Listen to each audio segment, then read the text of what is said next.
Oh, I've got to read one out, haven't I? Yeah, I've got one. Right. Good morning, everybody, and welcome to the 100-word challenge.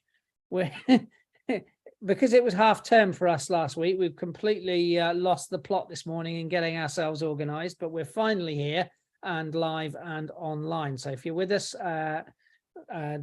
thank you. If you're watching this later on, you can pick it up in your own time. So last week's 100-word challenge was, if I remember, my bit was excuses for not handing in your homework. I think David's was for discovering your granny was had special powers, and Pie's was if you woke up and you were transformed into a beetle, which was something like that. It was a very famous German story written by Franz Kafka, and then the whole it really famous because it's the term Kafkaesque refers to a situation where you land yourself into a scenario where something completely unexpected and out of your comfort zone happens, and it's and the term Kafkaesque refers to that original story written by Franz Kafka of waking up, and the whole story is it's quite it's only a short book, but it's all about what happens when you're waking up and you found yourself turned into a beetle. Quite remarkable stuff. So I'm just going to pull up the 100-word challenge website, and I'm gonna find. I picked out one to read. If I can find it. Wrong one. It's only a short book, but it's all about what happens. Sorry, folks. I'm just. I've lost my. Found yourself turned into a beetle. I've lost my page. Remarkable stuff. There we go. So I'm just going to pull up. There we go. That's better. We're on it. Reasons why I couldn't hand in my homework. So this was from Tully from Abbey CEVA Primary School, which is in England. Excuse me. This morning I was gazing up at the brilliant blue sky. I was on my way to school when I realized that I'd forgotten to do my homework. So you just got to have a look at your punctuation a little bit there, Tully.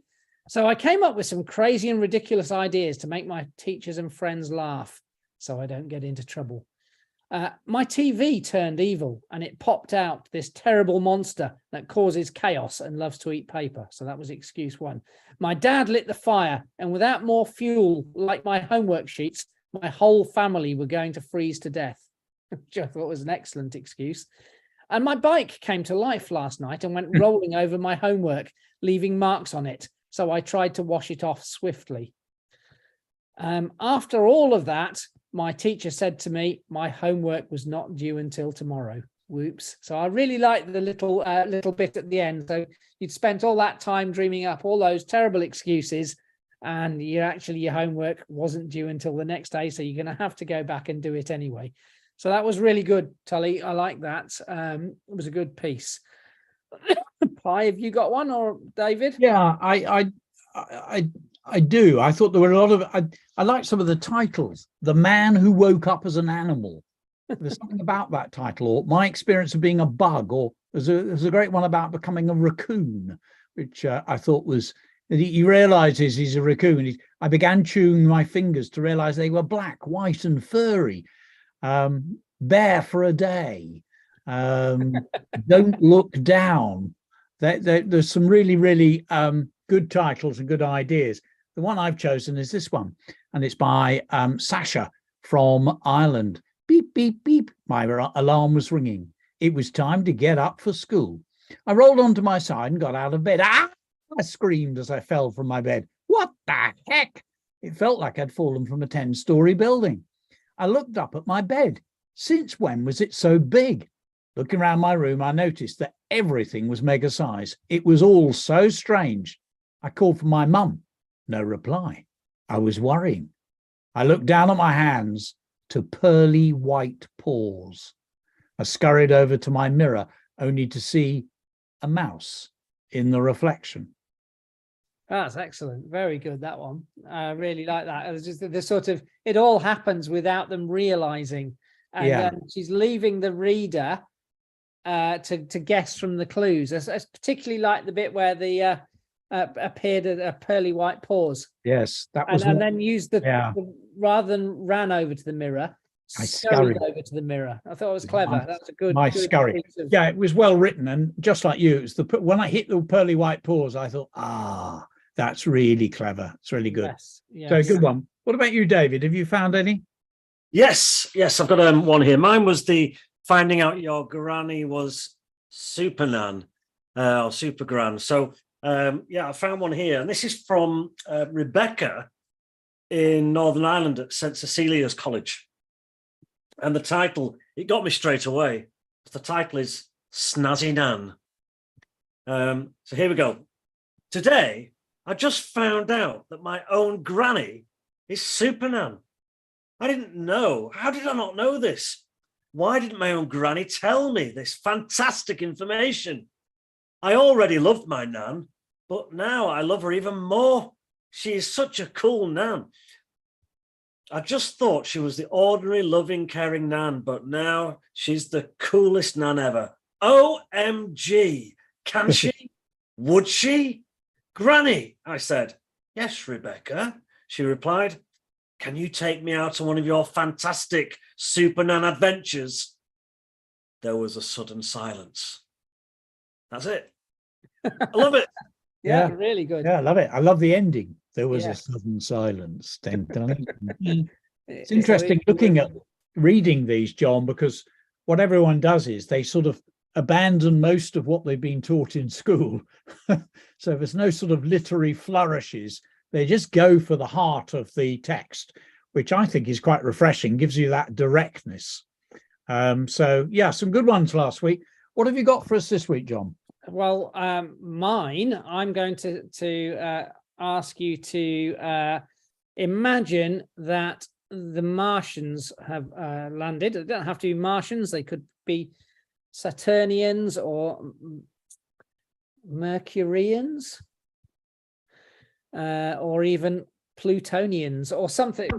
Monsters from outer space, or aliens from outer space have landed, and you are the Prime Minister of the United Kingdom. What is your message to the Martians or whoever the aliens? So you've got to imagine that you've got to be prime ministerial. Yeah. And the country is meeting aliens for the first time in known history. So you've got to greet the Martians, and you've got to be quite diplomatic because you don't want to upset them, because you don't know what they could do or why they're here. So you've got to choose your words in your ministerial address to the new visitors very carefully. Formal language. Yes. But you've got to think about things, I guess, John, like, would you offer them something? I don't know. And would that be wise? So I like that one. Yeah. What have you got, David? I've got one about an ogre moving in next door. Okay. This might have happened to you in real life. But we're going to say that an ogre's moved in next door. And the way I'm looking at this is, number one, how would you know, first of all? Might it be a smell? Okay. Might it be something, you got to imagine if somebody normal moved in next door, what would be normal things they would do compared to what would an ogre do? Would an ogre put the bin out on the right day? Would an ogre be sunbathing, playing in the back garden? What type of things might they be eating? What deliveries might they be seeing coming? What clues might there be that there's an ogre living next door? Are they pleasant? Are they not? What do they look like possibly? Loads. You could go that. Your imagination can go wild with that one, I think, Pie. Lots and lots you can do with that one. There are a lot of people nowadays who get deliveries from not just Amazon, but they don't go shopping anymore. People get deliveries from Ocado.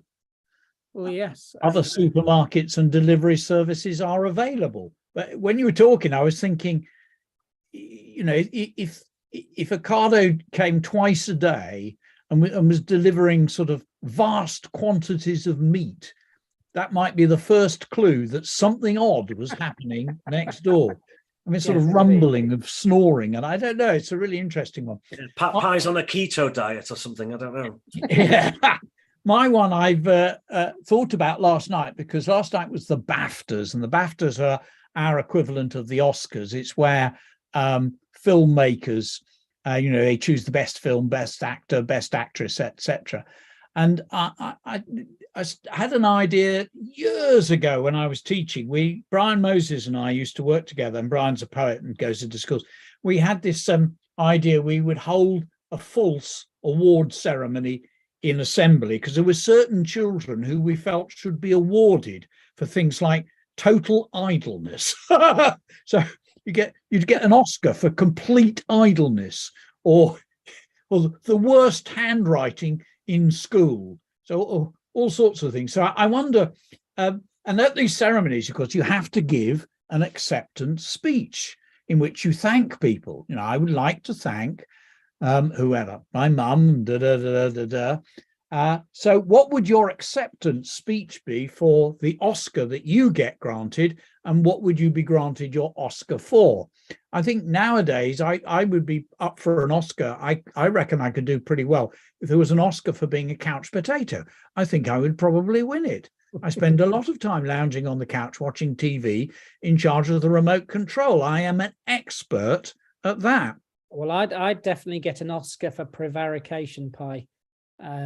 If I've got a deadline to meet with work, I'll come up with 100 excuses to put it off and put it off and put it off until it's the very last minute to do it. I definitely get an Oscar for prevarication. Mine would be obviously an Oscar for the award for the curry eating award. Yeah, definitely something to do with that John Fraser Award or something. Yeah. Okay. So accept it. So mine is your address as Prime Minister of the United Kingdom to the aliens that have just landed in the garden of number 10 Downing Street. Pie is the award for an alternative Oscar. And David's was what happens if an ogre moves in next door. Could be a dragon, could be a goblin, could be whatever you want, really. So those are the 3 challenges. Teachers, it's really important that you get commenting on the 100-word challenge. We really rely on you to leave your comments to support your children's writing and to give them feedback. We're giving our time and coming up with all these ideas for free, and we'd like you to give a little bit back and support us in our work. So please make sure you get on the site and do add some comments to the children's writing to support their work. So that's it from us for this week. We'll be back with a 100-word challenge next Monday at the same time. We will see you then. Bye-bye.